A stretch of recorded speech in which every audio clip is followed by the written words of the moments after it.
Assalamualaikum warahmatullahi wabarakatuh. Masih di pelajaran produk kreatif dan kewirausahaan untuk kelas 12 SMK jurusan Asisten Keperawatan. Pertemuan kali ini kita akan membahas tentang media pemasaran.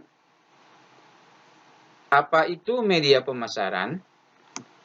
Media pemasaran adalah sarana yang digunakan untuk mengomunikasikan suatu produk, jasa, image, perusahaan, ataupun yang lain agar dapat lebih dikenal masyarakat yang lebih luas. Dengan promosi ini, harapannya seseorang bisa mengetahui, mengakui, memiliki, dan mengikatkan diri pada suatu barang, jasa, produk, image, ataupun perusahaan yang menjadi sasarannya. Dalam melakukan pemasaran, kita membutuhkan media promosi. Media promosi ini adalah bagian penting dari promosi itu tersebut sendiri.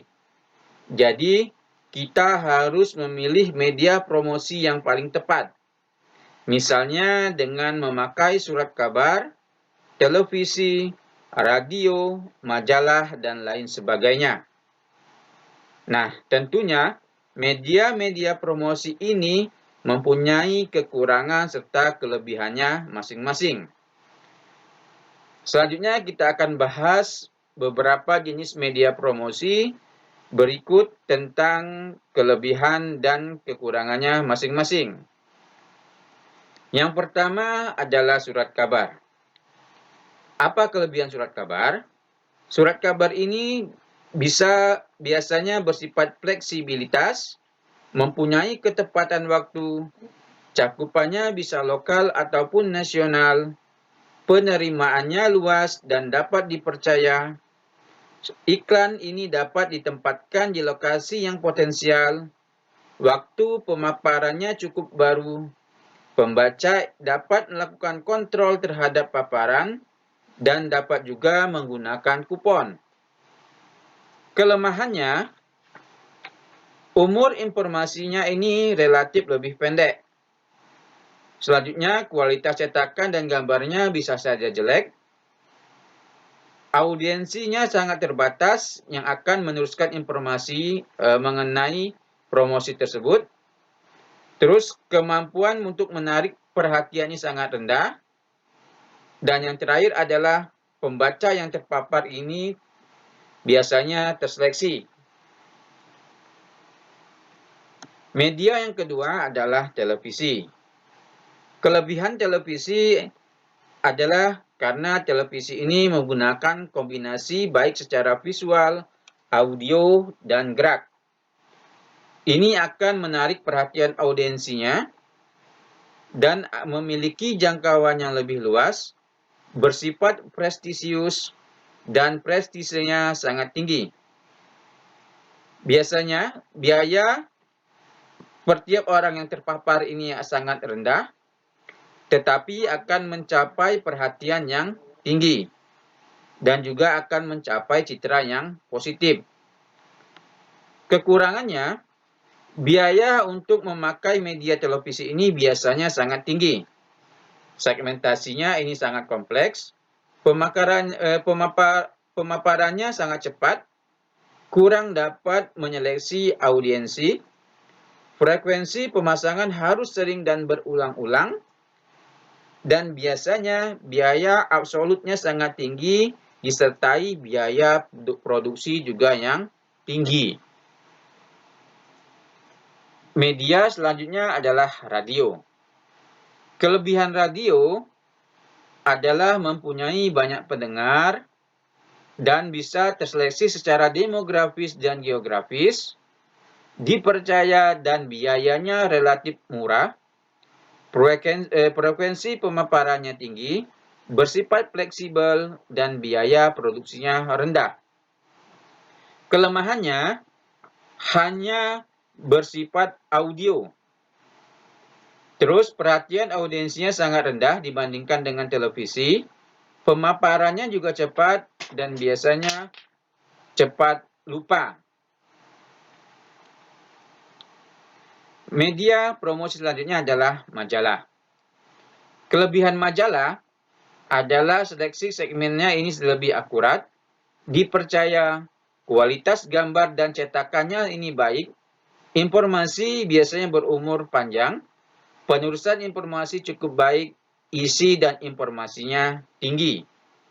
Kekurangannya, audiensi ini harus membeli dengan harga tinggi dibandingkan dengan surat kabar.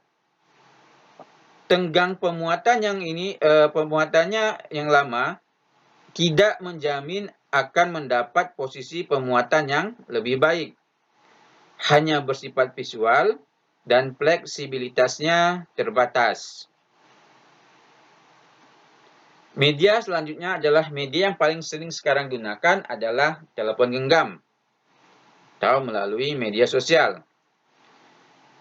Kelebihannya bisa bersifat peer-to-peer, personal, segmented, targeted, akurat, dan bisa bersifat komunikasi dua arah, bersifat interaktif, pengukurannya ini sangat mudah, bersifat visual dinamis, biaya produksinya juga rendah, iklan bisa disimpan dan tidak mudah hilang, dan bisa diakses kapan saja dan di mana saja. Ini tentu saja akan membuat biaya produksi atau biaya promosinya ini menjadi lebih murah. Kelemahannya, biasanya adanya keterbatasan infrastruktur data. Jenis telepon genggam yang berbeda-beda ini akan sangat berpengaruh terhadap pemakaian data. Terus masih dalam proses edukasi pasar atau penjajakan pasar dan tidak bisa terlalu banyak tulisan. Media promosi selanjutnya adalah outdoor. Kelebihannya bersifat fleksibel, mudah diubah, murah, relatif eksklusif, dan pengulangan pemaparannya ini sangat tinggi. Kekurangannya, seleksi audiensinya ini sangat rendah, kreativitas juga kita sangat rendah, dan juga tergantung pada regulasi daerah. Selanjutnya pemakaian brosur atau folder. Kelebihannya, informasi yang diberikan ini bersifat spesifik dan langsung ditujukan pada personal.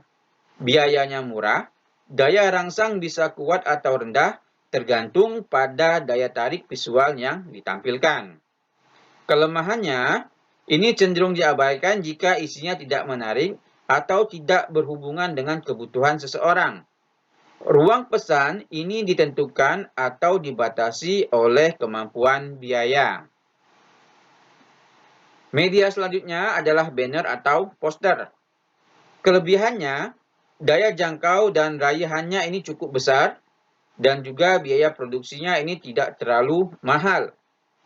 Kelemahannya, daya rangsangnya ini sangat rendah, informasi yang ditampilkan ini terbatas, terkena biaya pajak dan perizinan, terus keamanan juga kurang terjamin. Jika posisi ini dipasangnya tidak strategis, maka segmentasi yang dituju ini tidak akan tercapai. Yang terakhir adalah billboard atau neon box. Kelebihannya, daya jangkau dan raihannya cukup besar dan mempunyai daya rangsang yang cukup tinggi. Tapi kekurangannya, biasanya biaya perawatan dan perizinannya serta pajaknya ini akan sangat tinggi. Informasi yang ditampilkan juga terbatas. Sama juga jika posisinya tidak strategis atau tidak tepat, maka segmentasi yang dituju ini tidak akan tercapai.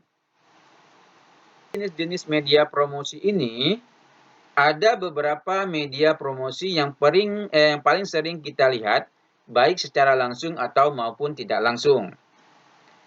Yang pertama itu adalah poster.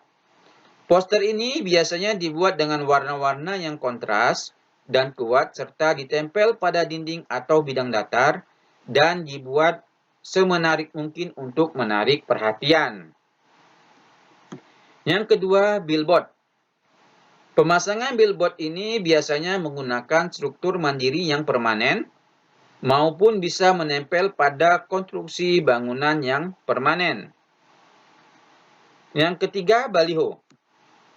Baliho ini banyak digunakan untuk promosi jangka pendek atau bersifat insidentil, biasanya untuk pemilihan umum, pemilihan presiden, pemilihan lurah, atau bisa juga digunakan untuk mempromosikan acara tertentu, misalnya pertandingan sepak bola, serta lain sebagainya.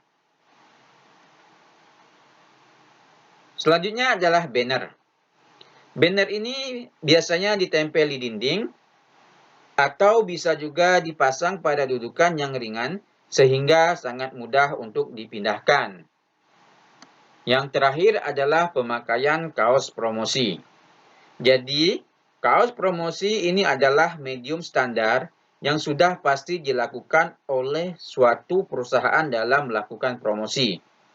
Bentuk paling sederhana dari kaos promosi adalah dengan pemuatan logo atau tagline perusahaan di bagian depan atau di bagian belakang kaos promo.